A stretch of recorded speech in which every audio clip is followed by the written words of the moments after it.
Halo semuanya, di video kali ini saya mau melanjutkan video sebelumnya terkait satu lagu bisa tidak diedarkan oleh agregator yang berbeda. Dan kemarin sudah dijawab bahwa ternyata bisa, hanya saja saya belum menjelaskan terkait pentingnya UPC dan ISRC. Tips and Tricks, sebuah channel one stop tutorial. Pertama, saya akan menjelaskan dulu secara singkat terkait UPC. UPC itu Universal Product Code, artinya sebuah produk itu memiliki kode tersendiri secara universal ataupun yang diakui secara universal.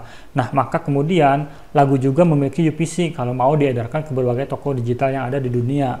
Misalkan lagu saya kemarin itu yang mengapa harus terjadi, ketika saya mengedarkan ke agregator yang A, maka si agregator A itu membuat UPC tersendiri untuk lagu tersebut, sehingga ketika diedarkan dimanapun kodenya akan sama, dan itu menjadi identitas daripada si lagu tersebut, dari judul, penyanyinya atau artisnya, dan seterusnya.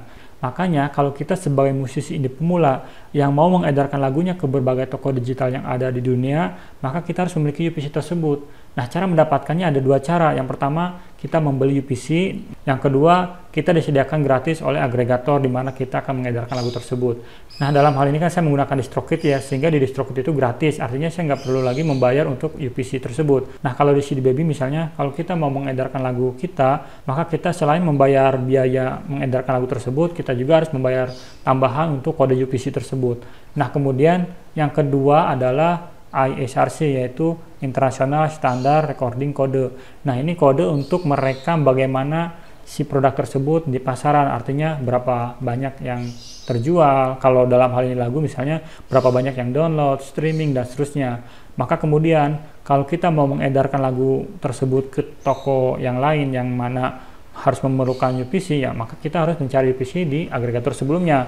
Oleh karena itu cukup penting buat kita sebagai musisi indie pemula yang sudah memiliki dashboard tersendiri, misalkan saya di DistroKid, maka kita harus mengopi ataupun menyimpan kode UPC dan ISRC tersebut, sehingga bila mana ketika kita akan mengedarkan lagi dengan agregator yang berbeda, maka kita tinggal masukkan aja UPC-nya, sehingga stream, jumlah download, dan seterusnya akan tetap terekam di agregator yang baru tersebut. Nah, kalau kita nggak menyimpan UPC tersebut, maka ketika kita akan mendaftarkan di agregator yang baru, maka datanya dari nol lagi. Nah, terkait kode UPC ini, misalkan kita mengedarkan satu lagu yang mana kemarin saya sudah contohkan ya, lagu saya mengapa harus terjadi nih, saya edarkan melalui agregator A. Maka lagu tersebut sudah memiliki UPC dan ISRC, yang mana ketika kita akan mengedarkan di toko yang lain melalui agregator yang berbeda, kalau kita tidak menggunakan UPC dan ISRC yang ada di sini, maka kita akan di-generate lagi UPC yang baru, artinya kita ataupun lagu tersebut yang sama itu akan memiliki UPC yang berbeda, sehingga dianggap produk yang berbeda walaupun judulnya sama, lagunya sama. Oleh karena itu, kalau saya contohkan yang kemarin, ketika satu lagu yang judulnya Mengapa Harus Terjadi ini saya edarkan kedua agregator yang berbeda dengan toko yang sama, maka kemudian yang kedua itu akan menjadi produk yang baru, sehingga tidak akan masuk ke akun artis saya. Saya tunjukkan di sini, saya akan cari judul lagu saya yang kemarin ya.